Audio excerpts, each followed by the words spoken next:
Hello, Internet! Gino, that's Reno Rieko here again with another episode of Deep Listens. And this week we're going to be discussing Butterfly Soup, the excellent visual novel that was selected by one of my co-hosts, M. Palladino.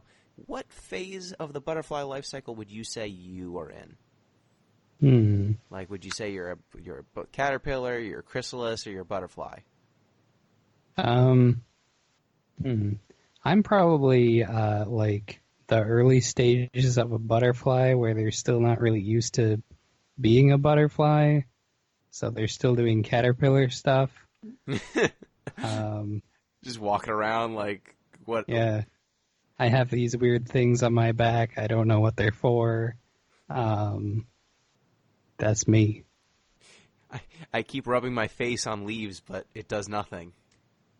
I don't have the thing for that anymore. Now I have this proboscis, which is a very big word for a caterpillar to know. Yes. And we're also joined, as always, by Pete Busby. So where do you think you are in the butterfly life cycle? I hope it's the chrysalis. If this is butterfly, I mean, they really oversold it. Let's hope it's chrysalis and there's better stuff to come. I was hoping for some butterfly facts this podcast, but they got all the best ones in the game already. So instead, I have a Quokka fact. Oh my goodness! Oh, wait, a what? A Quokka. Quokka. Have you ever seen it? That's not the thing that birds have? No, that's a... No. Well, it's a Quokka still. That's a cloaca. Spelled differently. I see. Tell us about whatever this is. So, how do you spell it? Quokka. So they're spelled like Quokka, but yes, they're very cute. Let me ruin that for you. Oh, okay. Wait, can I say a thing before you ruin it? Sure. My wife held one. We were in Australia for our honeymoon, and we got to pet and hold one. Oh, it was adorable. Go ahead. Now ruin it. So asshole. when a mother quokka is threatened, she will eject her baby from her pouch in order to distract the predator so she can escape. So that's their method of escaping predators. Is there like a button? Babies. Do they press a button to just... Yeah, it's the only animal that has spring-loaded pouches in the marsupial kingdom. That's, game respect game. Yeah. Quokkas are hardcore, man. Look, I'm a fully grown thing. This thing, I don't even know if it's going to make it. It's a fucking idiot right now. I should survive. I could make another one if I wanted to. I did it the first time. Right, that must be the theory. I mean... If they've lasted this long... It seemed pretty easy, I guess. I really enjoy how the different marsupials in Australia seem to come in sizes that are... It's like one blueprint in many sizes.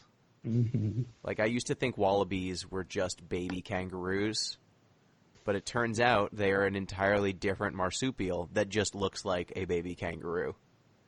And then a quokka looks like a baby wallaby. And they keep going down until you get to... like kangaroo mice. Are they related at all? Is there like an evolutionary thing going on there? Yeah, I mean, they're all marsupials. They're all the same general tree. If you go back far enough, there has to be some sort of connection. Makes sense. Is the platypus in there? Platypus is its own weird spoke. Yeah, they're not marsupials. Because they also have pouches or something. Nah, they lay eggs. I think so. I have my platypus facts wrong. Yeah, platypi and echidnas are kind of off in their own section. They're the only two mammals that lay eggs. Just them. Platypi, only mammals with beaks. Platypi are great. I think we've discussed platypuses on this show before, and I hope we will again. You have, yes. Excellent. Well, before we get into the show, it's time for me to once again perform a close-up magic trick. Ooh. Did you figure out your opening theme for your close-up magic? No. Damn. I'll need to find a theme for my close-up magic. Oh, right. I need to find animal noises, too. I will do that.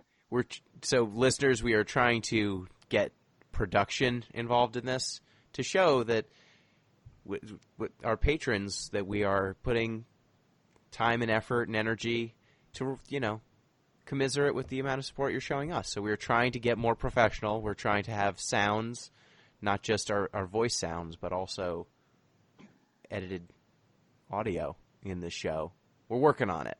Eventually we'll have it, but we don't right now because we're looking for it. We need to find music that speaks to us, that also won't get us sued.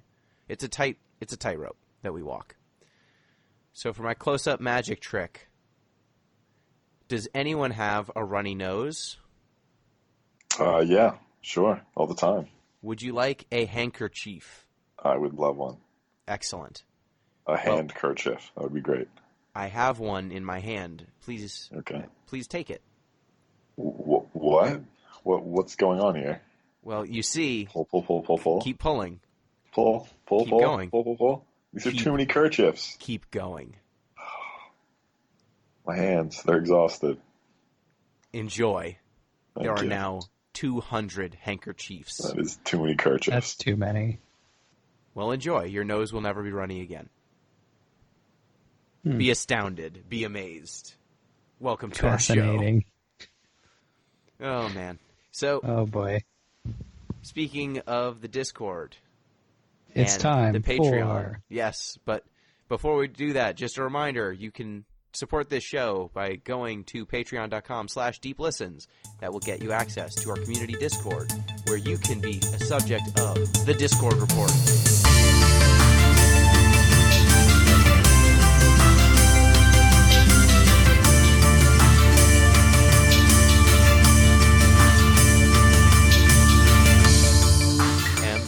What's going on in the Discord?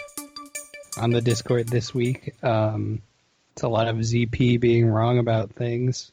As always. Just so much. Almost got removed again from the channel for insinuating that the card game you play at Disney World is better than Magic. Let's see. There's a lot of complaining about Final Fantasy games because, as you know, you and ZP have finished Final Fantasy 13. 12. 12 and 13. 12. Both. 12, yes. But 12 recently. Yes. The big thing was finishing 12 and how it was a long game and you didn't like it. And always it comes back to 13 in the end. What else? Which is canonically the worst Final Fantasy game. That's true, as we've established through science. Basically every episode, I think. What else? Do you remember anything specific from the Discord this week? Pete, one thing I think you would enjoy. ZP shared an article on the Sacramento Kings. It was titled, "Should the Kings Give Carmelo Anthony a Shot? An In-Depth Analysis." And I kept saying, no, they shouldn't, and I refused to click on the link. And he insisted I click on it, and I clicked on the link, and it was an article with that headline, a byline, and one word, no. Yeah. That was it. That's an excellent article. End Perfect. Of article. Yes. And who is this person, and why? Carmelo Anthony? Oh. He's washed. He was on the Knicks for a while, and then he bounced from city to city playing poorly and being sad. And now he's not in the NBA anymore, so yeah, I wouldn't sign him. At some point, Pete, speaking of players who we thought were washed, we'll have to discuss Joe Johnson and what he's doing to the Big Three. He's killing it. He's crazy. Annihilating that league. It's amazing. But that's not what we do on these podcasts. Instead, we discuss video games on these ones. And let me check and see if we have any emails that came in after we started recording, because I did not see any leading up to it. But if you want to send in an email, you can do so at deeplistenspod, deeplistens.libsyn.com. We've got our comment sections, and deeplistenspodcast@gmail.com. And I do not see any emails this week outside of the things shouted at us on the Discord. But maybe we should put an email section in the Discord too. We can do that people can just send us email Discord thing instead of sending us an email. I mean, it's another venue. It might be easier for people. I'm all about convenience. I'll look at YouTube comments. We just take the feedback in. We've got a feedback hose that we use, and we turn it to all the places where the feedback could be. I learned that our shows go up on YouTube. I didn't know that. They do. Yeah. That's a thing. You can go to That Pinguino TV is the channel, because that's what I had before this show existed, and it didn't seem like I would need to make another YouTube channel. It already had enough coverage that I was like, it's not worth giving up any access to eyeballs. Understandable. So, without further ado, Butterfly Soup. What's Butterfly Soup? So, Butterfly Soup is an indie visual novel by Brianna Lay. It was released in 2017, so it's 2 years old. On my birthday, by the way. Oh, that's awesome. Yeah. So, Butterfly Soup is set in 2008. It follows 4 young Asian American girls as they attend their first year of high school and bond as members of a baseball club. The characters are Dia. There's discussion of the pronunciation in the game, and I can't remember what it actually was. I believe it's Dea. Dea? Okay. So third option. Yes, of course. And Minseo. She goes by Min. She is violent and aggressive. Dea is... Yeah, multiple knives at all times. Dea is quiet, really likes dogs and baseball. And the game begins as in their childhood when they are friends, and Min is going to move away. Then it picks up 5 years later, and they meet back up again. And that's the premise of the game. Yep. And it's Min, Dia, Noelle, and Akarsha are the main cast. And when there was a Noelle, I was like, what? This game feels like it was made for us. Yeah? Yeah. It's set in California. It's set, which we have had co-hosts or guests that are based in the Oakland area in the past. We have had a Noelle on the podcast. It seems like a bunch of the specifics chosen for this game lined up with this show. That's neat. Yeah, and it was very neat. So before we discuss much of this, since it's mostly a visual novel, there's not much in the way of gameplay here other than a few times where you can pick dialogue options. I'm just going to say before we delve in, you should play this game if you want to follow our conversation. Like, it is an indie title. It is available for pay what you want on itch.io. So I would go look for it, download it, buy it, and play it before you listen to the rest of the show, because this game is worth playing. I think all of us had a fun experience with it. Some of us had more, I think, emotional resonance with the subject matter and more enjoyment overall as a result. But I think that the game is worth your time and worth playing, and just listening to us discuss the story is not the same as having the experience of playing it. There are some games where I feel like we are doing a service by playing it so you don't have to. Near. This is not gonna point any fingers, but Final Fantasy 13. There are some games where we play it so others don't need to. This is not one of them. You should check it out. It's really good. You shut your fucking gob. How dare you, sir? Get out of here. This game won awards. It did? Yeah, it won best visual novel of 2017. So if that's not a reason to play it, I don't know what is. And plus, we're telling you to.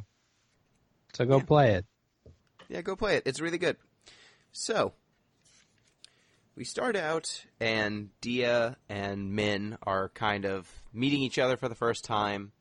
And what did you think of the initial impressions of these characters? Because their interactions are pretty much the entirety of the story. So when it starts off, it starts on the playground, and it's basically like a very childhood discussion.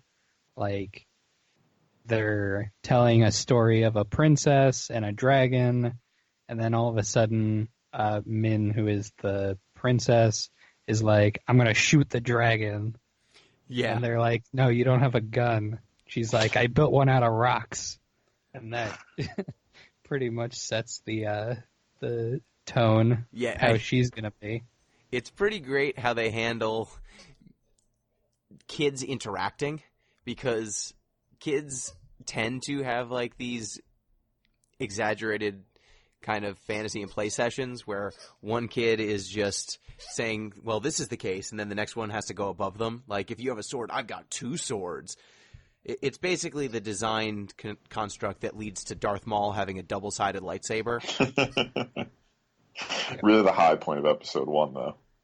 It is. It is really that high point. But, like, they start, and the dragon's like, you can have a gun. Well, okay, I'm grabbing this person, and he's a gun. Oh, well, then the dragon has a gun. How come everyone has a gun? She shoots the bullet to deflect it. Yeah, it had one of the best lines. It's America, everyone has a gun. Yeah, I really enjoyed that opening scene, and I liked that very early on you kind of get the sense that Min is going to challenge gender conventions. Her brother is Jun. Yeah. Jun Seo is really kind of calm and meek. And his sister is much more in your face. Very much so. She's as far in your face as anybody could possibly be. Yeah. Yes, very much so. She's just challenging people to fights constantly. But I enjoyed the early introduction of those characters. And Dia's really quiet. She's athletically gifted, but deaf in one ear, and she's very shy. Yeah. So they kind of are complementary characters. And Min is smaller than normal and is really into sports, but is not especially good at them. So she kind of looks up to Dia's physical prowess. And this also leads to them finding a nearby baseball game. And at first, people won't let them play because they're girls. And then I think Dia shows that she's really good at baseball. Yeah, she's Dia steps up and she's a monster. Crushes it. And then I think it jumps to the time when they're at a baseball game. At that time, it's kind of the past tense. And they go see a Red Sox game. Red Sox playing the A's. And Pete, do you follow baseball at all? Yeah, I mean, vaguely. Do you remember who the pitcher was in the scene? Yeah, I mean, if it's the Red Sox, it's Wakefield. The whole point is, I mean, it'll become relevant later on, but they're watching a knuckleballer. Yeah? Yep. So, are you familiar? Do you play baseball, or did you play baseball? No, I have no... Like, my baseball experience began and ended with Little League, and I was left-handed, so no one could pitch to me. So I did not do very much in Little League baseball. You just spent a lot of time getting hit by pitches? A lot of time getting hit by pitches, a lot of time standing out in the outfield and not catching any balls. That's about it. I think I hit the ball once in my entire time playing, which was like, it was years too. It was bad. I don't know why my parents kept signing me up. For the bonding and the life lessons. They just wanted to make friends with other parents on the team. All I the cool guess. kids were on the baseball team. All the cool kid parents. It was for their social life, not yours. Yeah, pretty much. Yeah, I played for like 10 years, and I really enjoyed their representation of baseball. And them going to the baseball game stood out to me, one, for its accuracy, like as a kid going to a baseball game with other kids or with parents, like being interested in the game, but also all the weirdness going on around you and the pomp and circumstance of being in a stadium. And I really appreciated that they did not give any fucks about licensing or copyrights for the most part in this game, or at least they represented things using real-world objects and brands instead of making up fake analogs. Mm-hmm. Do you think, honestly, like, it probably, like, just financially speaking, it probably would have been worth, like, it wouldn't have been worth the effort for the A's to come after Butterfly Soup to, like, recoup profits. Uh-huh. Yeah, I hope so. Like, Tim Wakefield, I'm sure, is not coming for his license rights. I don't know, maybe. Hopefully not. That'd be a bummer. But I appreciated Min's Hot Wheels t-shirt and Tim Wakefield being Tim Wakefield. Yep. And the Aardvark t-shirt on June. Yeah, that was my favorite. Everyone's got branded stuff. Mm-hmm. Which is, accurate to being a child. Totally. I liked the choice to just say, we'll go with the accurate thing that resonates instead of making up, Arnold the Aardvark. Yeah. And all those things, like the Hot Wheels sweatshirt and the Arthur t-shirt, come up later as, like, plot points. Minor ones, but, like, it's a topic of conversation, which we'll get into maybe later when we do another flashback. But I thought it was neat to, like, see, hey, everyone says that shirt is for girls, or with men, Hot Wheels are for boys, Yeah. I like that they went with the actual objects and brands that people would recognize instead of analogizing it. It's only one little step. Like, obviously you could follow them, but you don't need to, especially when it's a small project like this. So better to be resonant, I think. And so, Pete, why does the knuckleballer comes up here as a topic? So what is a knuckleball for those who don't follow baseball, and Sure. Why is it so cool? Sure. So a knuckleball is a pitch that's designed to be thrown without spin. So it's called a knuckleball because you basically grip it with your knuckles, and as you go to throw, you push your fingers out. So as opposed to like a curveball or a fastball where you snap your fingers across it to give it a spin, you push it so it floats with no spin. That creates very strange movement. It basically moves differently each time. So it's very difficult for the batters to hit. It's also very difficult for the catchers to catch, and very difficult for the pitcher to control. So in a lot of cases, it's usually sort of a last resort move. Like if you're about to get drummed out of the league, maybe you give a shot at throwing a knuckleball. Problem is, if you throw it wrong, you're just teeing up a shot for somebody to jack yard. So basically a risk reward here. Low probability, but high damage, so to speak. Yeah, it is a pitch that, if thrown improperly, is the easiest fastball to hit in the entire world. It has no movement on it. It's basically a batting practice pitch. And then if you throw it right, have you ever had a knuckleball thrown at you? No, I mean, I was probably equally as bad as am at baseball, so I gave it up as soon as I possibly could for a tall person sport. Yeah, I never saw it in a game, but there was a pitcher or two on my team who would screw around with it in practice just to, see if they could throw it at all, because it's so darn hard to throw. And the one or two times that I saw a pitcher execute one in the ballpark of real and correct, I didn't even understand how it was moving. I didn't understand. It would go left and right. Like, you expect a ball to just move in a normal parabola, but that ball looked like it was swimming. And they mention it in the game that it's not actually necessarily swimming like that, but because an object moving even as fast as a slow pitch is too fast for our brain to process everything, you kind of make guesses on where the ball is, and it uses things like spin and other pitches you've seen in the past to kind of predict where this ball is going to end up by the time it reaches the plate. So a knuckleball, because it doesn't spin and because it has a unique trajectory every time it's thrown, it fucks with your brain. This is basically just a secondary fun fact. In tennis, sound is actually really important too. So like high-level tennis players can hear the way a hit sounds, and that'll give them information about its speed and spin that they'll then apply when they return it. Oh, is that why you need to be quiet all the time when tennis Perhaps. is being played? It's probably just a relic of it being a fancy person sport. But I do know sound is very important. Yeah, I bet that would be a useful thing also in other sports where we just don't give a shit what the players think.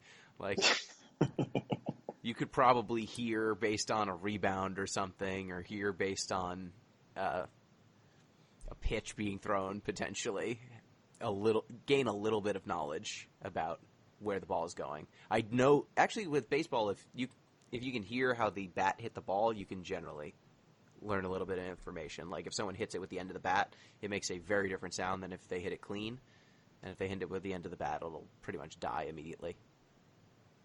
But back to the game. Min and Dia kind of discussed Tim Wakefield. They learned about the knuckleball. And because Min is so small and Dia is a catcher, she decides that Min wants to learn how to throw a knuckleball because it's something that she will not necessarily need to be so powerful to throw. And that it's also a situation where, because the ball is so unique and moves so oddly, the catchers and pitchers of knuckleballs tend to basically be a package deal. They become a pair. Like Tim Wakefield is traded around with his catcher because that's the only person who can catch the ball regularly, because missing a catch in a baseball game is, really bad. You will give up points routinely if you don't always make clean catches. So this is kind of our earliest inclinations that Dia and Min are kind of attracted to each other. Min is definitely hopelessly in love with Dia. Yeah, she is. Even at this point. She's going in hard from square one. She's shooting her shot. She's shooting her shot, and because Dia's pretty quiet, it's, other than her blushing and not talking and running away, her emotions are a little bit more masked, but they're into each other. Then we jump forward to present day. So that was all in middle school. You jump forward to present day, and now Dia's going to freshman year of high school, and she is woken up. She wakes up, she goes to school, and she meets Akarsha. Mm-hmm. How would you describe Akarsha? Akarsha. She's like. Pete, did you say something? Zany. Yeah, she does things for shock value, basically. Mm-hmm. Very smart, though. Yeah. Akarsha is like if memes came alive. Yeah, that's what I was going to describe it as. Yeah. She is a living embodiment of meme culture of that time period. She's delightful. She's by far the best character in this game, I think. Just from a characterization standpoint. We see a little bit more of her later on when we play as her, but we'll get there. She has the best lines in the entire game also. Yeah, there are a bunch of one-liners, basically, and she sounds like a teenager, but actually, and when she showed up, it made me think of Life is Strange, mm-hmm. which is another game about young queer teens, and that game felt like the writers had watched movies with teenagers in them or read books with teenagers in them but maybe had never actually spoken to a teenager. Yeah, they had no clue how to write teenagers. Yeah, they would say terms that it would be like Steve Buscemi walking up and going, "Hello, how do you do, fellow teens?" Mm-hmm. It was a lot of like, "This is so lit," but not actually lit. Whatever the equivalent was. You know? Mm-hmm. Hello. So I agree with you guys. Just like this game has incredible teen verisimilitude.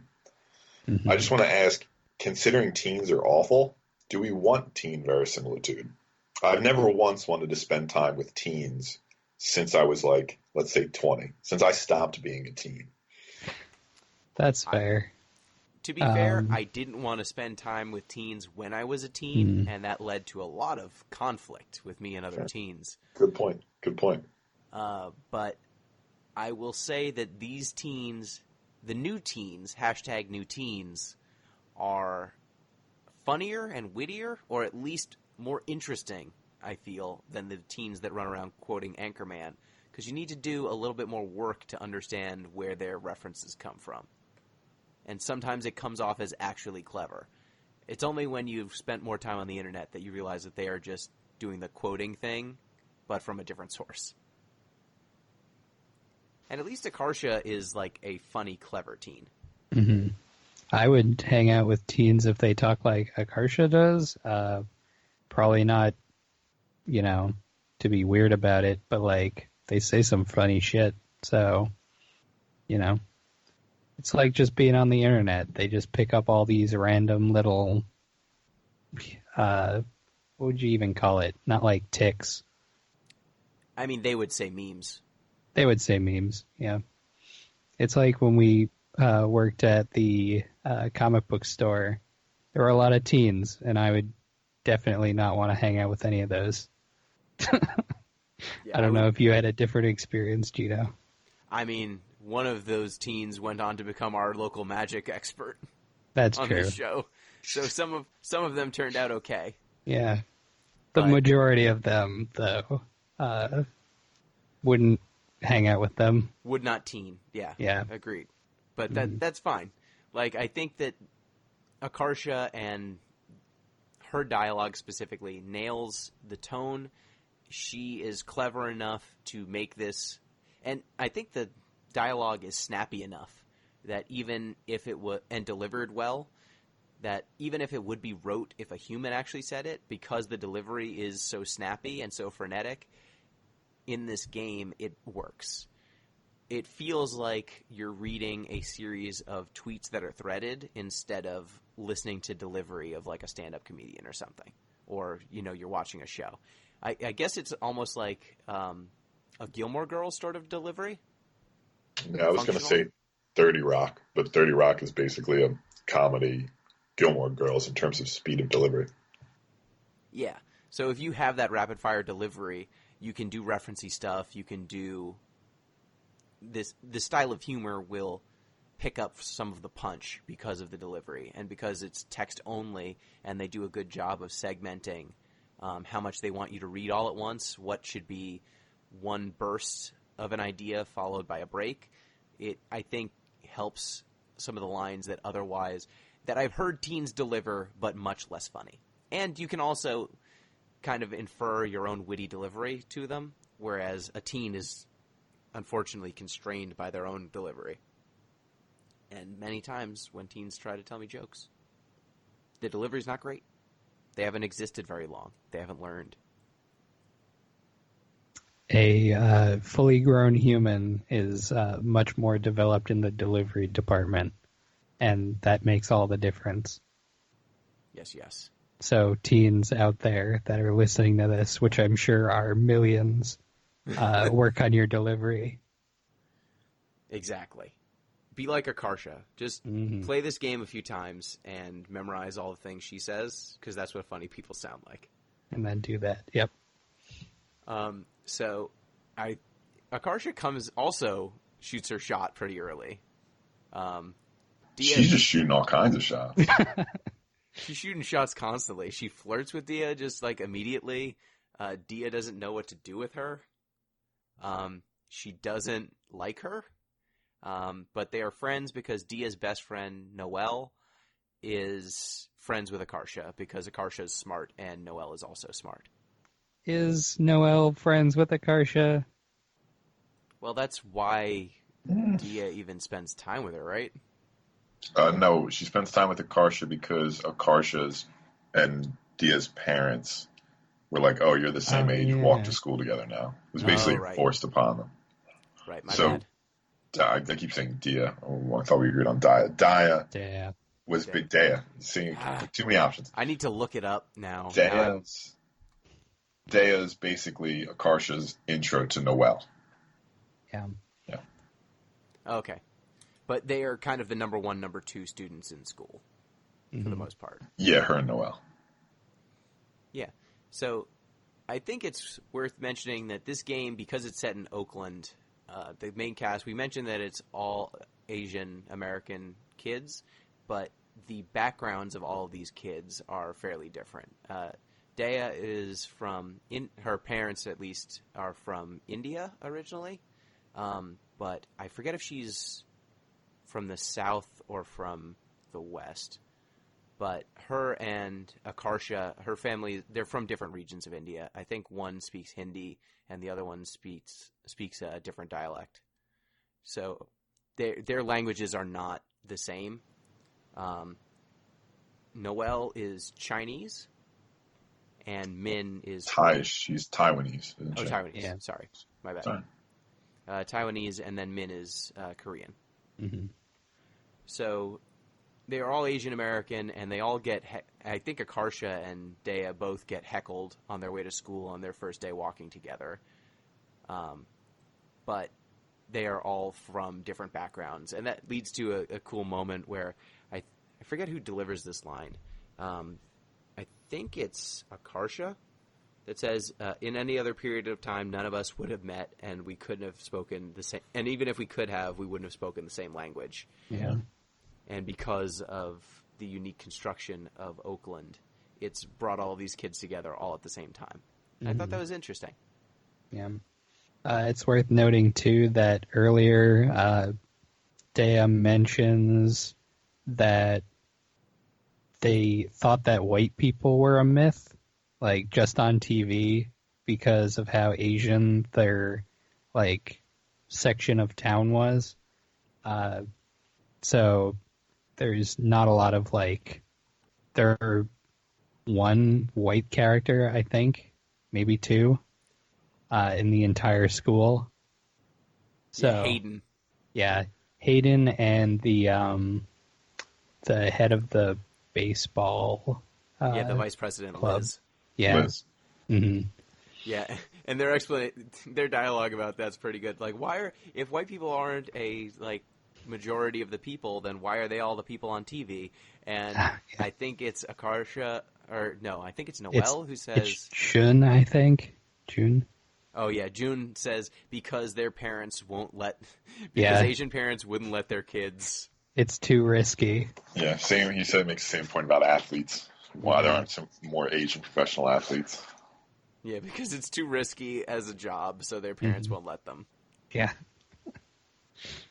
Oh. So that's really great. They go to school, and I think shortly after this we get introduced to Noelle, we get introduced to the crew, and we do have another dream sequence where Dia remembers going to Petco, I believe, and her and Min are in the woods, and Min is riding a bike and forcing Dia to sit on the bars. So even though at this point Dia is significantly bigger, Min wants to be the person who's riding the bike, and they get to a ravine that goes to kind of a large pipe, kind of a drainage pipe. And Min says, "I want to show you something. We just need to go through this pipe, and there'll be something on the other side." And when they pass through, it empties into a dog park. And Min and Dia go and play with the dogs. Did you go into the big dog section or the little dog section? I went into the little. Yeah, I went little dogs too. I went big dogs. How were the big dogs? Big dogs were good boys. Yeah. Yep. Mm. Dia ends up... Oh, go ahead. Did you do that because you have a big dog? Yes. It is 100% because I have a big dog. Understandable. I was like, well... And it was so... That was another thing where I was like, this is perfect for me. Like, these two teens who... Well, at this point, yeah, they were probably teens at this point. Just like early teens. Or tweens. Were going out and they're friends, but also maybe they're attracted to each other, and what's a good low-stakes place to go where it's kind of a date, but kind of not a date. And going to a dog park and playing with dogs together was a pretty good way to do it. And Dea fucking loves dogs. She loves dogs so much. All over it. Mm-hmm. Min definitely scouted out, like, where's the closest dog park? So I could take her there.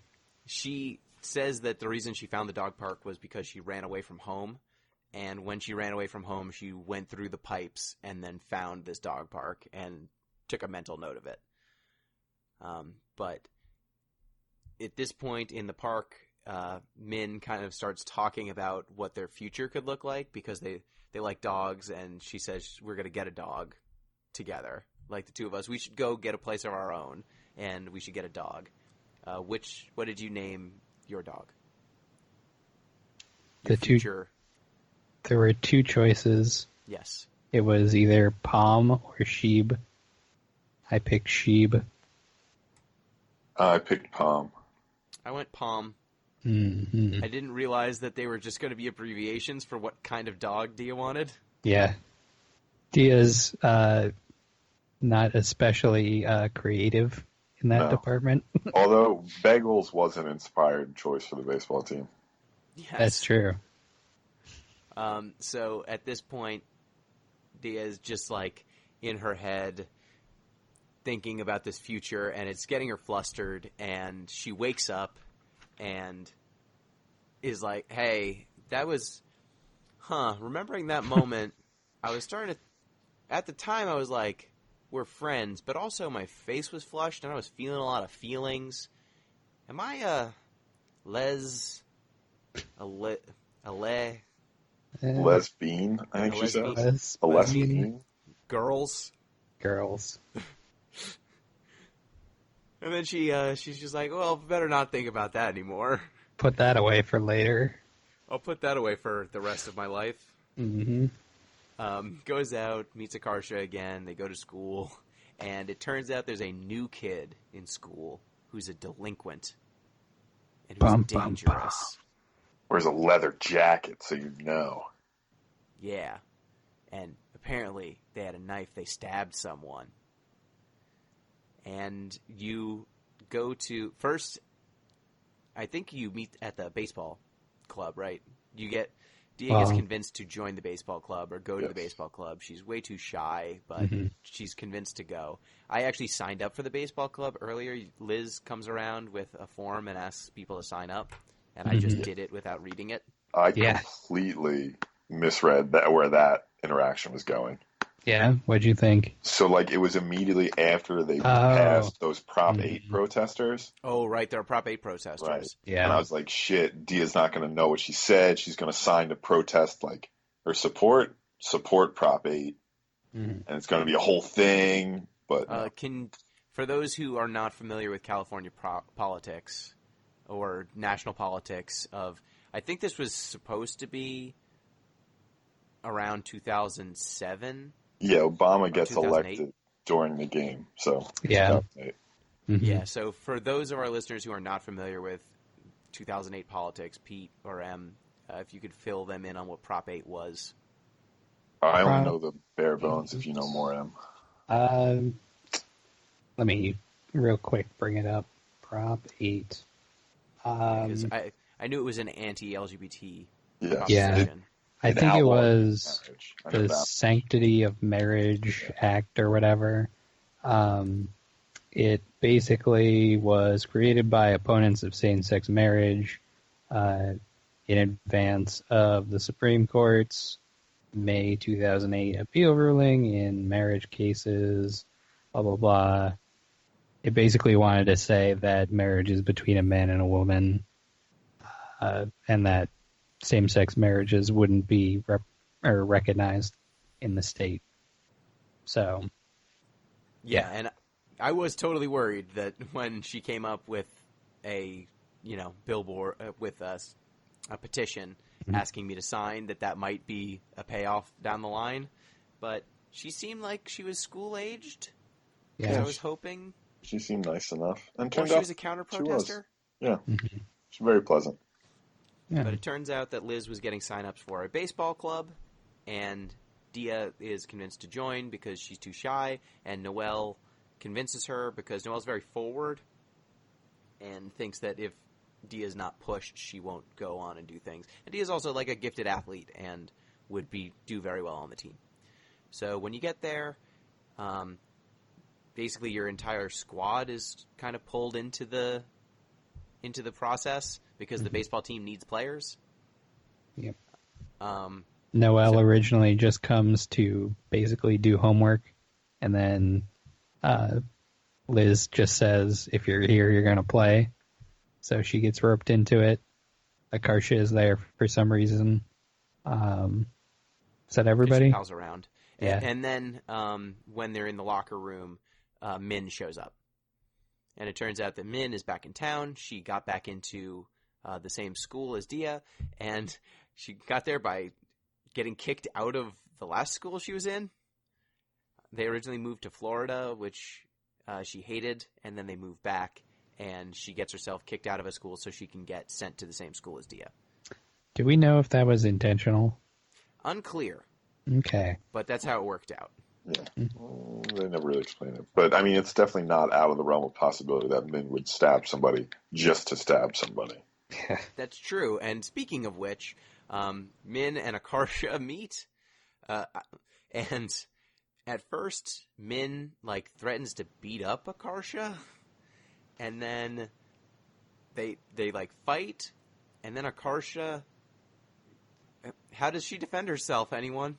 How does she stop Min? Yeah, she rubs menstrual blood on Min, which, I mean, bold strategy, pays off, works. You never see it coming. We don't teach that in my Muay Thai classes. I'll be honest, that's not part of the curriculum. But think about how much more effective it is as psychological warfare than anything you're having people do. I'm telling you, they'd win the fight. Mm-hmm. Yeah, and I think when Dia meets Min again, and they talk alone for a bit, just like a few seconds, Dia in her head just goes, "I'm gay, I'm gay, I'm gay." Yep. Almost immediately. Mm-hmm. Second she sees her, she knows. Yep. Which, I mean, it's lucky for Min that, Dia was equally as obsessed with her. Because, Min she's put all her eggs in this basket. There's no turning back for her. Yeah, and the initial interactions here where Min is threatening Noelle and Akarsha, it felt a little much for me that she has a butterfly knife and several other knives. Mm-hmm. Now Yeah, I know it's even on the played for baseball comedy. field, she has more knives. They take all her knives, and she has more knives. Yeah, and I know that kids exist who are way into knives. I know that is a genre of child. But it seems like everyone's way too chill about it. Yeah.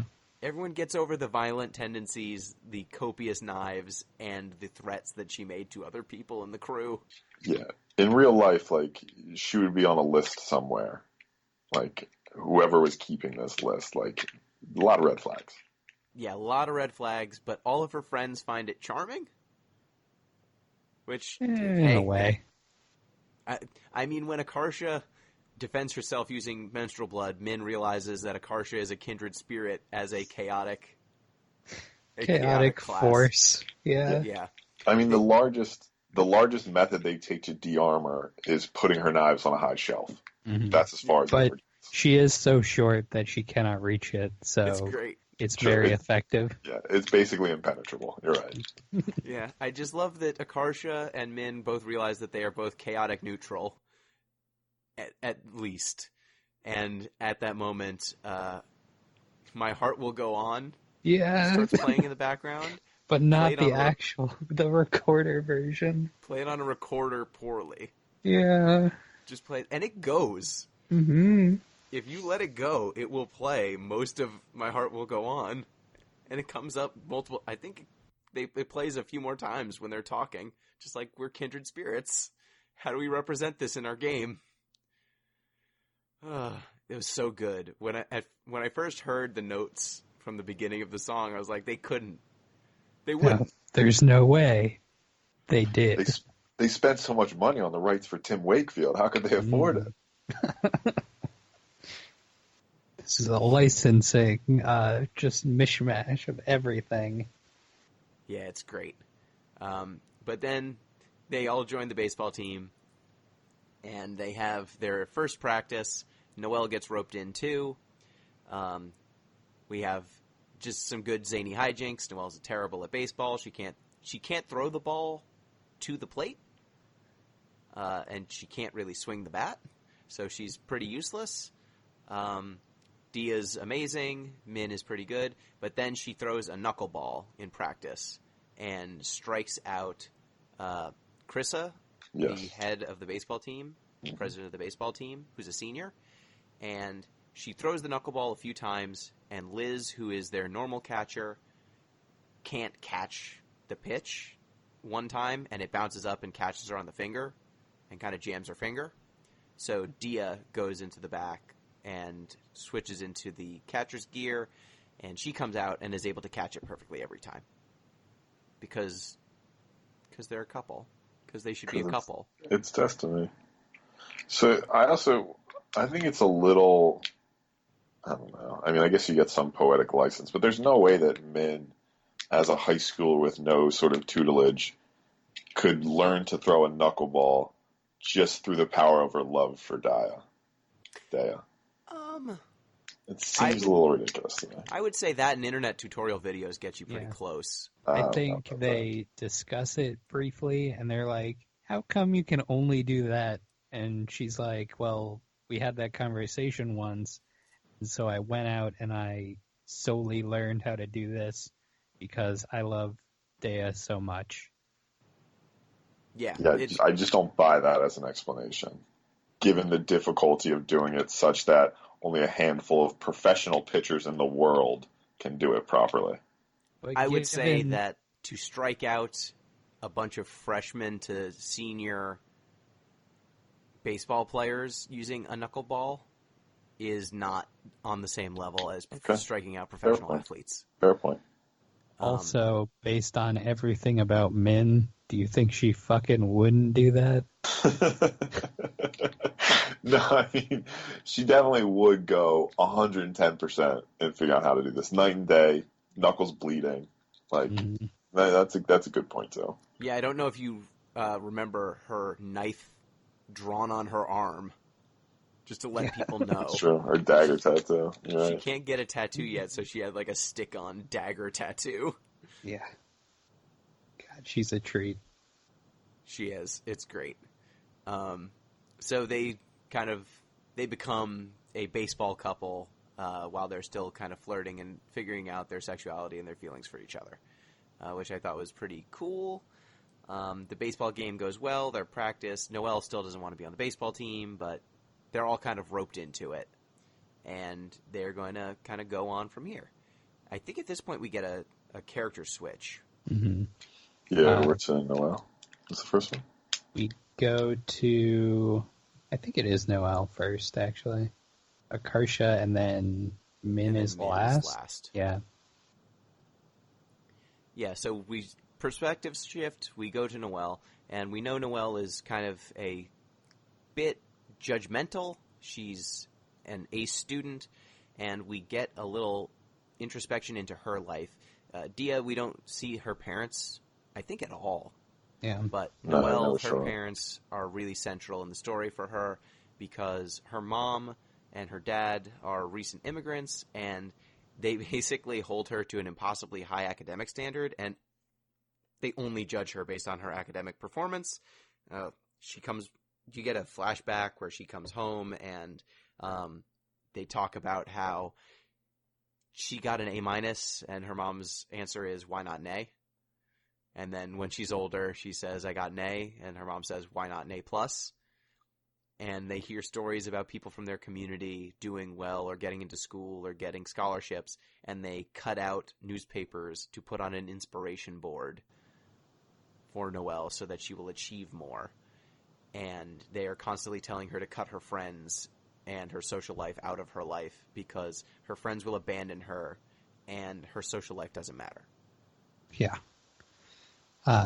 And we also know at this point that Noelle is already valedictorian to the point where she has to, like, go through this very complicated, like, Akarsha pulling the fire alarm to get out of gym class because she is just so sick. She's just, like, can't move. But if she misses class, she'll lose her valedictorian status. Yeah, it's that point of obsessiveness. Yeah.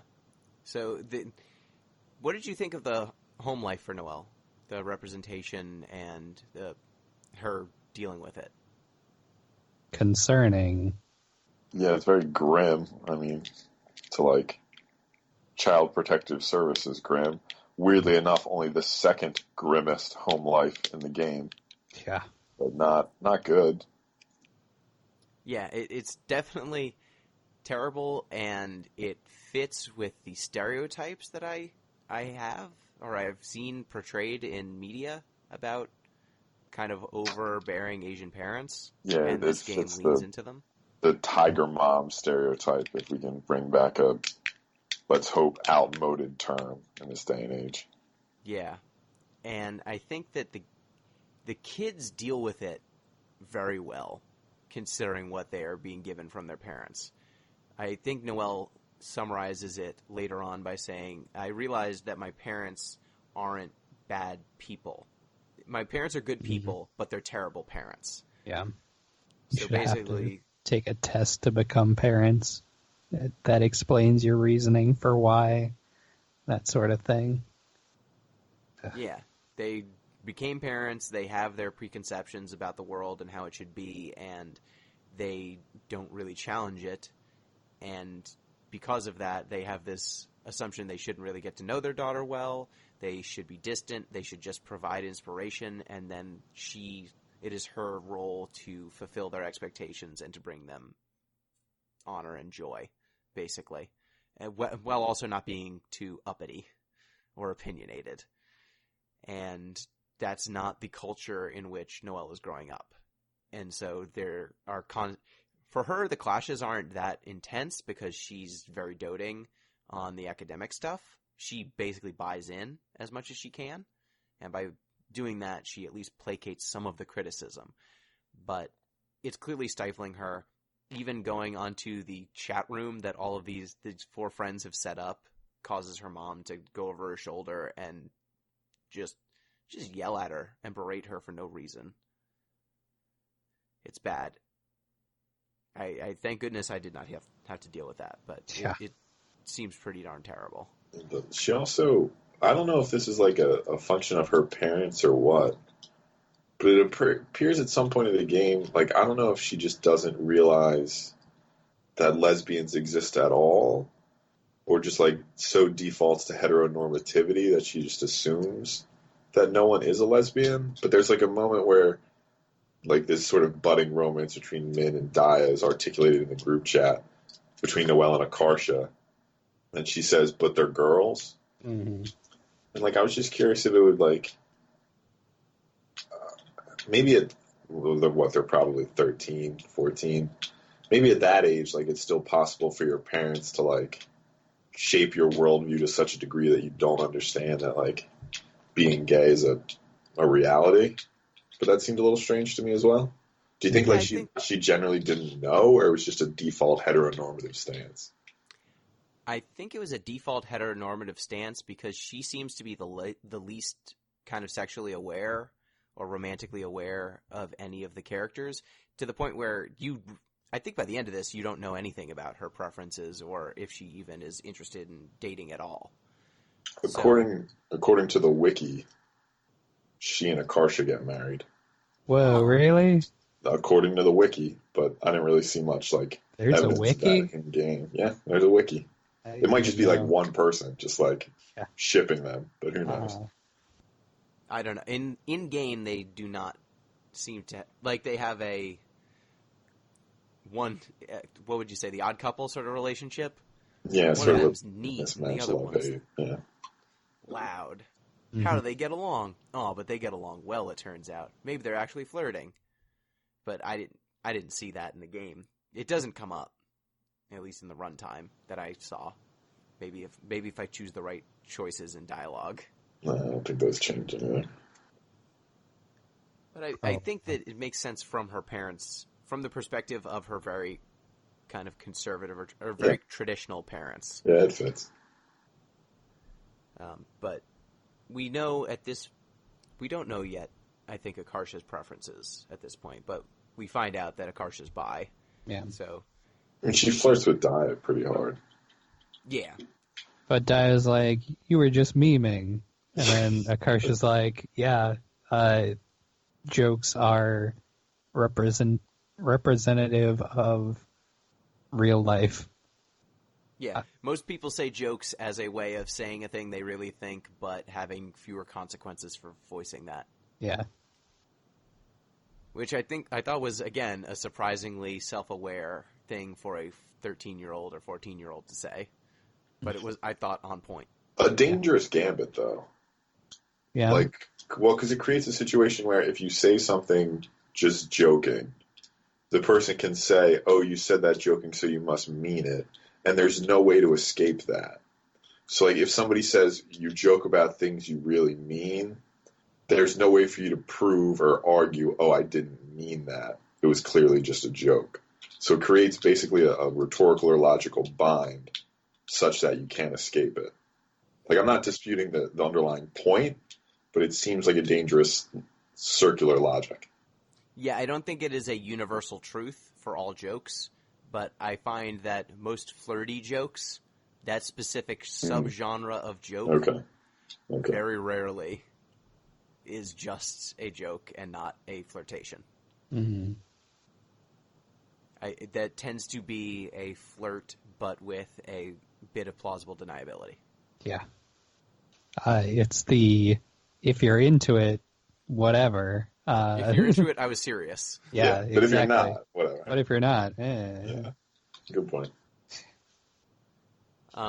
So we kind of get Noelle's background. We learn about how Dia, I think how they became friends was they just met in school, right? She gave her pizza, did she? Or some sort of food? It was like Dea couldn't hear because she was deaf in one ear.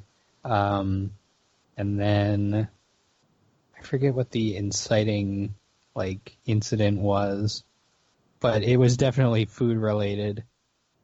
And then from then on, Dea just followed her around like a lost puppy.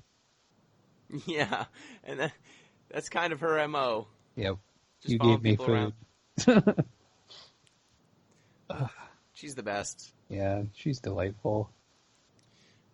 So we jump forward to the first baseball game between... Well, first we have to pick the team. So the club, the new baseball club that was just formed is playing against another team and a local school. They're a baseball club, so they don't have full funding, but because they're a club, they get to pick their own name, and everyone puts in their own names, which include bagels, global warming, which I think was Akarsha's pick. What was Min's? It was like guns or something. No, was she the one who made Death Bagels?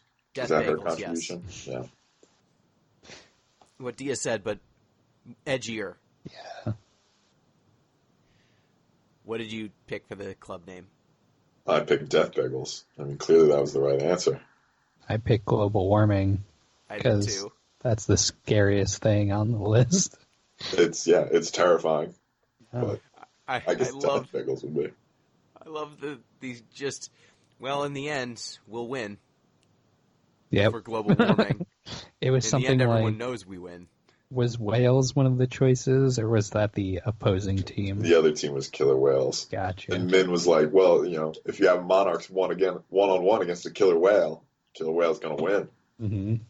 Yeah, if you 1v1, monarch's going to lose. I think Noel's like, well, monarchs are much more powerful than whales. Mm-hmm. Yeah, humans keep whales in captivity. Yeah. Yep.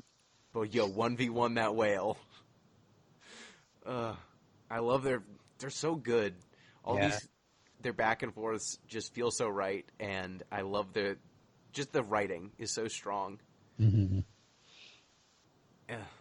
I wish my friends were this clever. Not that y'all ain't clever, but I wish you had like several editors worth of run. Yeah, we're not that clever. We're okay. We'll work on it. That's fine. This took someone a lot of time and effort. True. I'll fix all of our writing in post, and then we'll be super witty. Great point. I hear that's what some shows do. We're not one of them. So that first game, when everyone's starting to get ready for the game, Dia and Min vanish before the game, and you have to go with Noelle and Akarsha to find them.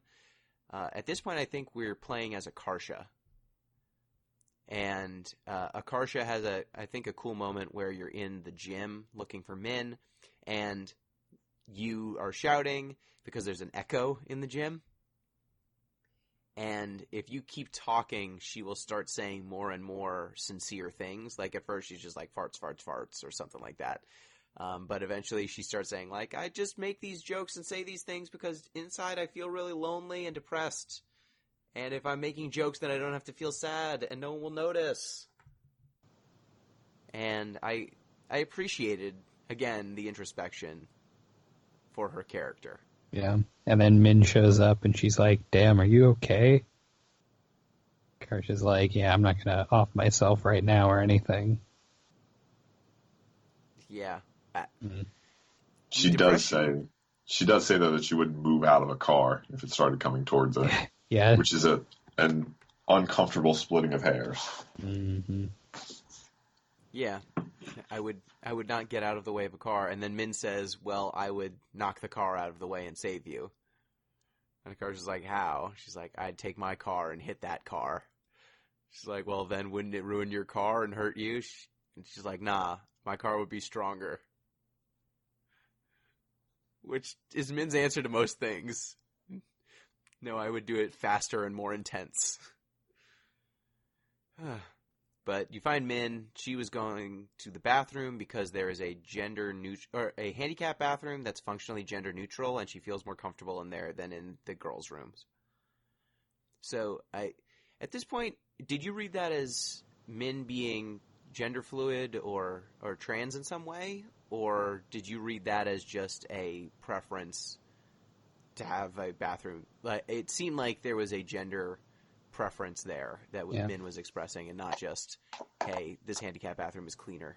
Yeah, it seemed to me like the Judith Butler movement, or Judith Butler move, where it didn't seem like she was so much assigning herself a different gender as challenging the very idea of gender. Like not creating more boxes, getting rid of the boxes entirely, which would seem to be more Min's move. But maybe I'm just projecting because I read Judith Butler. Yeah, I didn't read it as like Min assigning herself anything. Like she definitely shows a preference for it, but at this juncture, she's not like analyzing that feeling as like, I might be a boy or, anything, or I'm not either. It's just sort of, this is a cleaner bathroom, possibly. Yeah. The game makes a big point. Akarsha goes in after and says how clean it is. I also don't think Min thinks things through enough to make any sort of political statement. That's true. So it could definitely be a personal one, but it's not like an ideological move. Mm-hmm. Yeah, but we do see throughout the game Min At one point, she's playing in a flashback. I think she wants to play. She's playing baseball and she slides, but she's in a dress. So the dress comes up, and then she hates her dress, but her parents won't get her pants like her brother. Then her brother's playing with a Game Boy, and they won't let her have it because boys play with games. And actually, her playing with a Game Boy might be making her act more masculine, so she shouldn't actually get access to that either. And in defiance, she breaks the Game Boy because if her and her brother aren't equal in their playtime, then neither one of them should have access to it. Yeah. And then she cuts her own hair so that people will stop calling her a cute girl. Yeah. And her parents are not happy. They do not like that much at all. No. This is further along in the plot, but let's just... I don't think we have to follow the plot especially with this. Mm-hmm. So, Min's parents are fucking terrible. Yeah. They are actively dangerous and criminal. Yeah. Yes. Her dad especially is criminal. Her mom is emotionally abusive and just unavailable, but her dad is should be in jail bad. When she kind of expresses why she cut her hair and why she wants to be treated the same as her brother, her dad gets mad and just picks up something off a shelf and throws it at her. Yeah, some glass statue, I think, because it shatters into a whole bunch of pieces. I thought throws it into the coffee table. Oh, the coffee table shatters. Okay, yeah. Got it. Mm-hmm. So he throws something big and heavy enough to shatter a glass coffee table at that point, probably 10-year-old daughter. Yeah. Because she cut her hair. And then her mother's response is basically, yeah, you deserved it. Yeah. Which is not the right response, obviously. Yeah. And her twin's response is, why are you defiant? You know that it's just going to make Dad mad. Why don't you just go along with it? And the game actually did something subtle here that I wanted to call out with the music. The sound effects that June's voice has when it's showing up. Because there's no spoken dialogue here. There's just kind of little bleepy noises when people talk.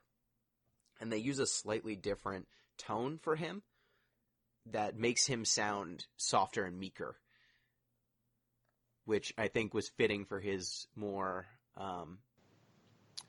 he's into appeasement. Yeah. He thinks that you should... Yeah, just go along to get along, and eventually you will move away from your parents, and that will be the solution. You shouldn't fight them now. You should wait until you can leave them and abandon them then. Mm-hmm. Just cope with it until you turn 18 and then move out is the path. Whew. Min finds it unbearable. Yeah. Yeah, she's actively conspiring to kill him, which, I mean, it's self-defense, honestly. Mm. Yeah, she does plot on how to kill her father. And when framed this way, her stance on knives, remarkably, this is a better way to channel her emotions than it could have gone, I would say. Makes a lot of sense when you look at it as a whole. Not great that she's choosing violence, over other coping methods, but I guess understandable when you're only what would you call it, mentor, adult figure, responds to violence. Yeah, your role model. Statistically, if you're abused as a child, you're more likely to become an abuser. Not that Min's abusive or anything, but basically just to say violence begets violence. Yeah. Yeah, I would say that Min, if she was not so small and non-threatening, if she wasn't so bumbling in her violence, it would be much more concerning. If she was actually smart enough to follow through with her threats. Or if she was able to, when she was trying to beat up Akarsha. Yeah. If she was able, she punches Akarsha. Mm-hmm. She beats a bunch of people with a bat at the baseball game. Yeah, she does. She beats a bunch of people at Tim Wakefield's pitching, and she's in the crowd hitting people with bats. Yeah. And thankfully, she's small enough that it's cute and not a crime. Mm-hmm. And that's still in her younger years, too. She's 12 maybe at that point. Yeah. she hits that popcorn salesman in the balls with a baseball bat. Yeah, and it steals his popcorn. And it steals popcorn from him. It's so good. Poor popcorn man. Yeah, poor popcorn man. Hits him right in the kernels. Mm-hmm. Yeah. And we get the baseball game that they play goes pretty well. We didn't mention some of the other members of the baseball team. They're delightful. Yeah, they're fine. But the other member, there's Sakura. Uh-huh. Who Not a real name. Not a real name. It's in quotes. Yeah, there's two characters whose names are in quotes, Sakura and Yuki. Yeah. Who seem to have thought that the baseball club, was also a manga club. Yeah, they were super into some baseball anime. I can't remember which one. But that's why they joined up. Yeah, one of them is she wears a hijab and she wears a Bleach t-shirt, I think. Yeah. Bleach hijab. Yeah, go Bleach. It's amazing. They're just a bunch of anime people And playing baseball. Chris, who is like the club mom. Yeah. She's like, all right, what anime has baseball in it? They're like, it's this one. And they're like, well, I was here because of this other one. But sure. We'll all be on the team now. Yeah. And this really specific club where it's a co-ed baseball club, but the only people who are in it are girls who are into anime and just Dia's friends. Yeah. Does Esther? What is Esther's deal? I forget why she's there. I thought she's there just to play. She actually wants to play baseball. Yeah, she's like along with Krissa. They just want to play some ball. And Liz just wants to play baseball. Another point from the wiki that I didn't necessarily pick up from the game, but I'm curious if I missed something. According to the wiki, Liz is trans. Really? Yeah, but again, I didn't see much evidence of that in gameplay itself. I don't know if the wiki is to be trusted. Apparently, her and Krissa are also dating. So I think the wiki's just tossing stuff out. Well, her and Krissa are definitely an item. That's on there? Okay. Yeah. When does that come up? Because they didn't talk very much, so. They're just, whenever they're on screen together, they're married. You mean they're just always together? Yeah. They're very much like a very common, trope of, the stern no nonsense and nice sort of, Yeah, exactly.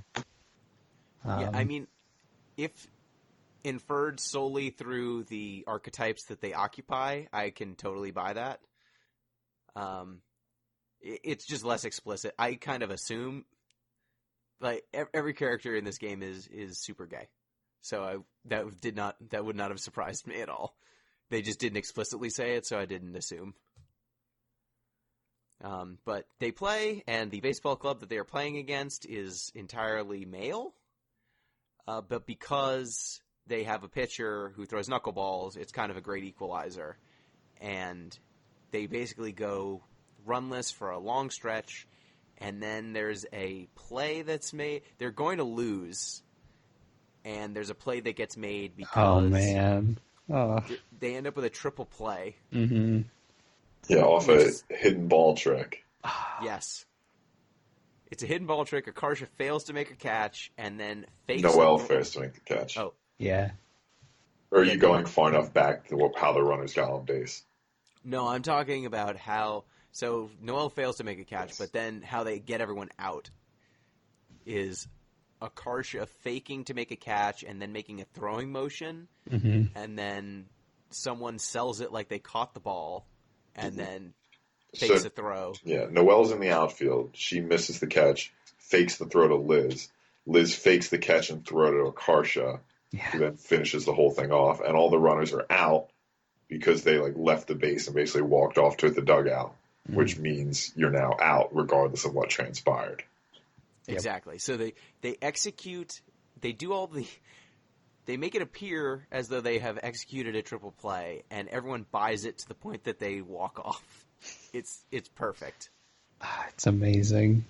And Noelle's just like, well, actually, you're out. Yeah.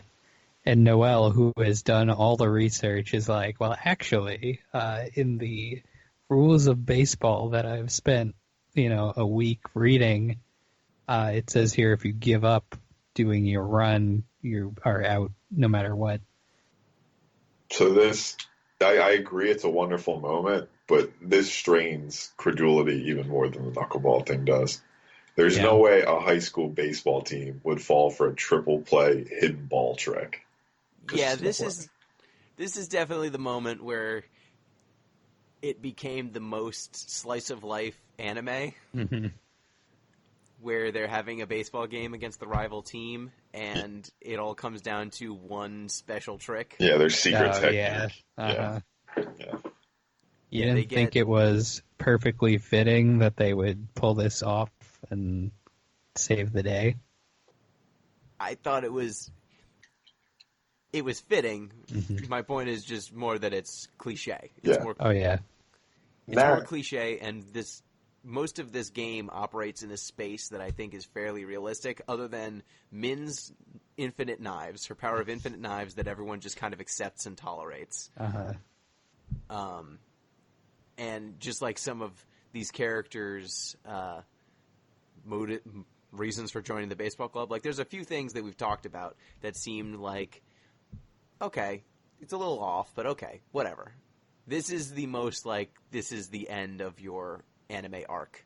Yeah. This is the Air Bud moment. Like, you either accept that a dog can play basketball or you don't. You're either along for the ride or you're not. Yeah, like the pitcher, Hayden, I think his arm's tired or something, and so June comes in to pitch. June loses a contact lens and just starts making consistent errors in the field, which allows them to win the game based on his errors. Well, he was pitching, he can't pitch anymore, and then Hayden comes in and he's never pitched before, and he tries to intentionally walk Dia, but he fucks up on his intentional walk pitch, and he leaves it close enough to the plate that she can swing at it, and she hits a home run. Yeah. It's the most. Yeah. The Death Bagels are 1-0. They're undefeated. And so to celebrate, they decide to go to an all-you-can-eat buffet. But excellent choice. They want to commit a crime, too. Wait. Did I miss that? Oh, yeah, I remember this. Yeah, they try to sneak Min in instead of paying for her, and they put her in the gym bat bag. They also steal a bunch of money from the fountain while they're waiting. Yeah, they commit some crimes, and then Min blows it when they're trying to get into the all-you-can-eat buffet and reveals herself. Then we get more hijinks, like Noelle gets water for Min and Akarsha, and no, I think it's just Akarsha. She gets water for Akarsha, and then she takes a picture of a toilet and says, "This is where your water came from," which basically causes her and Noelle to leave for a bit, which allows Min and Dia to speak. And there's also a cool section where Min and Noelle, they're at an Indian buffet, and they drink something that's supposed to be a sauce, and they drink it like it's Yeah. It's basically the equivalent of drinking ketchup. Yeah. For our listeners who are probably more familiar with ketchup. Yeah, it was awesome. And this moment where Dia and Min are alone, Min basically asks Dia out on a date. And at this point, the entire squad is all in on Min and Dia becoming an item. Yeah. Noelle is coaching Min, and unbeknownst to Min, Akarsha is coaching Dia. Yep. Yeah, it's great. There's a hierarchy, like a flow chart of Dia's preferences. Like blue things are at the top. This is when they finally decide to go on a date. Yeah, to the dessert place. Yeah. So it's blue things, then peanut butter, I think, then mango, then things with holes in them, like bagels and bun cakes and such. And donuts. Yeah. And it's a hierarchy. She likes things with blue flavor. And it doesn't matter what the flavor is. Yeah, it's all blue. She just wants the blue flavor. So blue raspberry and fruit punch, blue fruit punch, same. Mm-hmm.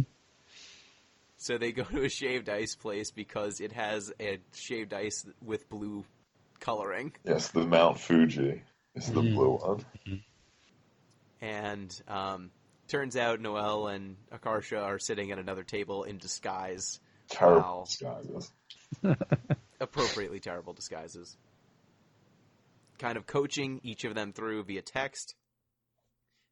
Dia goes to the bathroom so that she can text, and Min is texting while Dia's gone, and they're both basically learning that they're getting coached simultaneously by different people. And when Dia comes back, Min kisses her by like jumping over on top of the counter, on top of the table. Yeah. And they make out for so long that the table collapses. And they get thrown out of the shaved ice place. Yep, and they're banned forever. Banned for life. And that's kind of the end of the game. It has a bunch of just great quotes at the end, I think, of the characters where I think it breaks down whether they're speaking to each other or speaking to the camera anymore. Yeah, it's basically a here's the moral of the story moment. Yeah, and one of the symbols that runs through that makes sense is butterflies. They talk about butterflies a lot. They're the team is the monarchs. That's a butterfly thing. You're right. Yep. Yeah, the team is the monarchs. They speak literally about caterpillar. Like Dia finds a caterpillar on a leaf and sees it going into a chrysalis and talks about butterfly soup. Who wants to explain what butterfly soup actually means? You wanna? Yeah, I guess I'm Pete, you're the animal. You know the animal facts. Okay, so this is what my mother actually told me. She went to a butterfly farm. But so butterflies, well, not butterflies, caterpillars. When caterpillars go into their chrysalises, they actually basically liquefy. Like they turn into, appropriately enough, butterfly soup. And then they reform back into a butterfly. Butterflies have no parts for eating, typically, so they don't last very long. But the metaphor here is even if you're a mess right now, if you're sort of faking it as you go along, you're the soup, and eventually you'll be the butterfly, as I understand it. Yeah, the quote that they use is, if you want to be a butterfly, you have to be butterfly soup first. Yes. Which I thought was really eloquent. That these teens, they're just muddling through, and yeah, they have other lines. You'll find someone who likes you for the weird fuck up you are. Yeah. And you deserve to be happy. Like, all the characters are basically just talking to the camera at this point, just saying what the moral of the story is, and I was for it. It worked for me. Yeah. And the game ends with the author saying, I love and miss high school, basically. Yeah. I miss high school. Time. Yeah. So, I'll be a little downer, I guess. Let me challenge this just a bit. If you must. Yeah, I know. Boo. So I think basically the lesson that, like, even if your parents are really shitty, like, you're gonna come out fine, and like you deserve to be happy. Like, these are all super important messages, and I'm glad the game's putting them forward. I'm glad there's something in the world that's telling kids who need to hear this. I'll start with that. But I don't feel like the idea that, like, everything will be all right in the end. If it's not all right, it's not the end. I don't think that's terribly interesting from a narrative standpoint. Like, I think this is an important story. I don't think it's a very interesting one. It's fun, and I like spending time with this group. I enjoyed it, except for the parts where their parents were horrible. I mean, not that those weren't narratively important. I just didn't enjoy them as much from a, like, fun perspective. But like I said, I think it's an important message. I think it's a worthwhile message to send. I don't think it's an interesting one. So, and why don't you go first, and I've got something to follow up. Or if you want me to go first, that's fine. You can go first. I'm still formulating. So, my take on this is that while this is a fairly standard kind of coming-of-age first romance story, there aren't very many stories starring queer characters where they are just allowed to be normal kids, where that is not... It is a thing that comes up in this game frequently. It is something that the characters make note of, and they are dealing with their emotions, but it is not the central narrative. It is not the only thing about these characters that matter. And having characters where their sexual orientation is an element of them, but not their entire story, and also where they're dealing with their shitty parents is not everything, where they're being accosted by random racists is not their entire reason for existing, is refreshing. This is a story that could have been has been told many times, but I think in this formulation with these characters, with this level of care and attention and open-heartedness about them, that I think is unique and special. Okay. Gino, I'd give you all that, but I do think you're setting up a false choice here. As if, like, at least the argument seems to be, and perhaps I'm being reductive, and for that I apologize in advance, but I'm saying I don't think this is terribly interesting, and you're saying, yeah, but if they made it interesting by making their sexuality the focus of the entire story, that would also be reprehensible. And I'm saying, all right, well, let's chart a middle course here then. Let's keep them well-rounded characters who aren't just dealing with their sexuality, but let's give them more interesting things to deal with that aren't that. I just thought that it was a light... The story was intentionally pretty low stakes. Yeah. Yeah, I'm cool with that. That's fine with me. I just want to point out that it is that way. Yeah.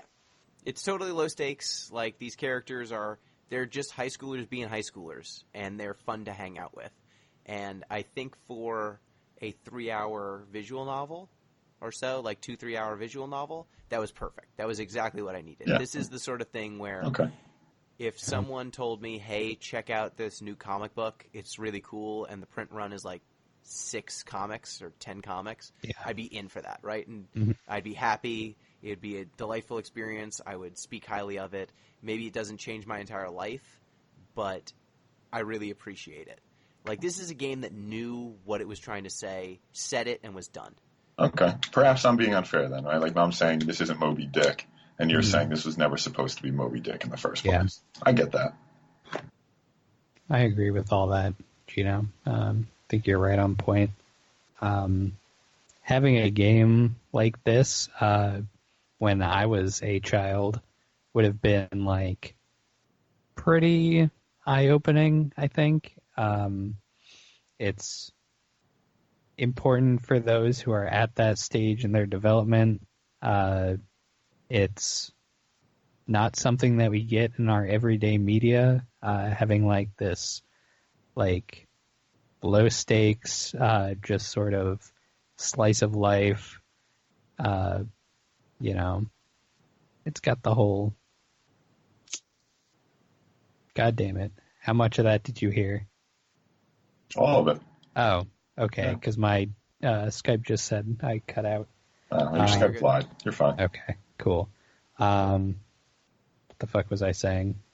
You're saying you don't get there's this not very many often. slice of life yeah. stories told like this. Yeah, like having a story that is like good representation of like the coming out process, like well-written teens as well. I think it's a valuable like 3-hour experience. Yeah, and it's also it's a really, how would I put it? It's a very urban story. I feel like it's basically a small enclave of Asian first and second generation Asian Americans in a very specific place, kind of having these experiences, and just simply having that amount of representation just isn't done very much. So even if the story is something that has been done before with different characters, swapping the characters around is enough of a difference in some spots. But also I think that the craft of the storytelling, even if it's telling a fairly low stakes story, does a lot of work. Everything is done, I think, I wouldn't say perfection. Everything is done really well. The dialogue is really snappy. The plot points, even when they are cliched, they're really fun and they work in the moment. And so I'm fine with... I'm not super harsh on some of the moments that are cliched here because they work. They're executed well. And the characters' journeys, I think, they felt resonant to me. They felt realistic. And if you're doing a slice of life, that, I think, counts for a lot, you know? There's plenty of slices of lives where in anime it's very common, and many times it feels like just a bunch of archetypes talking at each other. And this did not feel like that for me. The characters had just enough to them in their very short screen times that they felt like unique characters instead of representatives for different archetypes. Yeah. I think having a very tight cast also is helpful. And I keep losing the one thing that I wanted to touch upon, and I can't remember it. I think from what I've read about it, it's also been highly acclaimed in Asian communities for its representation. It's not like the nicest by any means, but it's also pretty realistic. I cannot speak about it because I did not have a Asian American upbringing, but from what I've been told, pretty good. Yeah. So all around. Yeah, I would venture a guess that it is probably one of the only games with an all Asian, all queer leading cast. Yeah, I think you could safely say it's the only one. Yeah. At least as far as I know. And it deals with those characters are in many ways formed by those designators, but that is not the entirety of their characters, and that is refreshing and nice. Mm-hmm. Yeah, they're people, which is good. They're not just like standards, not cutouts. Mm-hmm. Yeah, and there are plenty of pieces of media we've already played for this show where characters felt like cookie cutters. What was that? What was that the one we played that ZP picked? Hatoful Boyfriend? No, that one. No, the one where you were like a martial artist. It was super racist. They made up a fake Asian language. Wait, what? Oh, God, what is this? Somebody will have to comb through our archives and find it. No, I remember. It was the game before Mass Effect that BioWare made. Probably the most racist game I think I've ever played. Jesus. Yeah, it was... It was a lot. Yeah? Jade Empire. Even the title. Oh, no. Even the title sounds racist. They made up fake Chinese. Oh, man. Let's not. We don't need to walk back down. We don't need to go there. Put that chapter behind us. Yes. That's bad representation.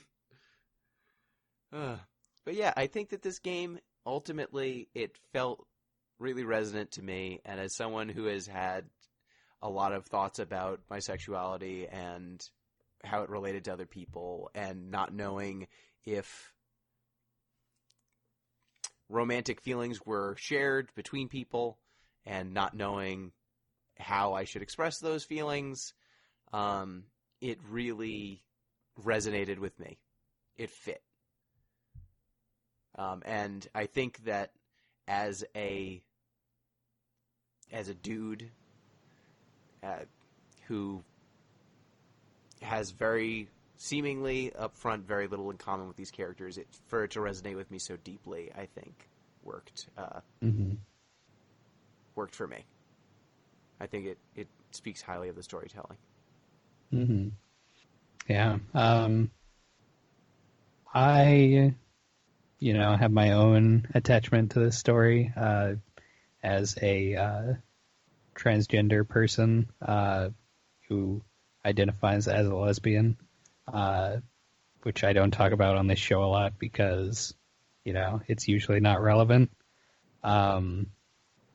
So I had the, emotional attachment going into it, and I knew I was gonna, have the big feelings. So to have a game like this, it's refreshing because not every game is tackling these sorts of problems, It's nice. It was nice. The whole thing's nice. I originally just picked it because I want Akarsha to win Best Character in our end of year wrap up. I can help make that happen. Yeah, we can get a. I didn't like Akarsha that much. Damn, you didn't? No, I had no problem with it, but like of the characters in the game, not my favorite. I like Noelle a lot more than Akarsha. Damn. I like all of them. Yeah, why choose? They're all good. They're all good. Put them all on there. We're gonna have to choose at the end. But we'll duke it out now. when the time comes. Yes. They will need to fight with some of the other notable characters that we've met this year. Mm-hmm. We've met a lot, I think. Yeah. But, yeah. Thanks for playing that game for me. Yeah, thanks for picking it. This game was a delight. Yeah, despite my slight criticisms, I enjoyed it start to finish. I feel like after having, 6 weeks of Nier Automata? Jesus. A game that came in, said what it needed to say in 2.5 hours, and then got out. Yep. It's like, wow. Quick, done. Only had to play it once. They didn't force you to do it 3 times. Yeah. Yeah. In my near future, we'll be discussing Hatoful Boyfriend, which is the Nier Automata visual novels. In the near future, NEIR, of course. Fucking Pete, nice. It's your turn to pick another fucking... Damn it. Okay. You pick the game next. Yeah. So I'm going to pick, fortunately, another short one. I don't know if this is a Nier backlash or not, but I found a game sort of in the spirit of WUPPO, it seems. And I loved WUPPO so much, I want to play another one. So we're going to play Piku Niku. PikuNiku, all in one word. That will be our game for next time. It's available on Steam. Piku Niku. Okay. I saw a cute art style, and it said something about leading a revolution, and I was like, count me in. Yes. I look forward to this one, too. Excellent. So, for those who are listening, reminder, you can support the show, patreon.com/deeplistens. Gain access to that Discord. Send us your feedback at deeplistenspod on Twitter, deeplistens.libsyn.com. We've got our comment sections, and deeplistenspodcast@gmail.com. Thank you, Pete. Yeah, like I said, a good game, a message worth sending. Check it out. It's short, and you can pay what you want, but make sure you pay something. Yes. Thank you, Em. Thank you. That reminds me, I'm going to have to go back and actually give some money to the creator because I liked it that much. Play this game. People give money to the creator anyway because you shouldn't have to automatically like something to have to pay for something. Or just give money to them anyway. They made a whole thing.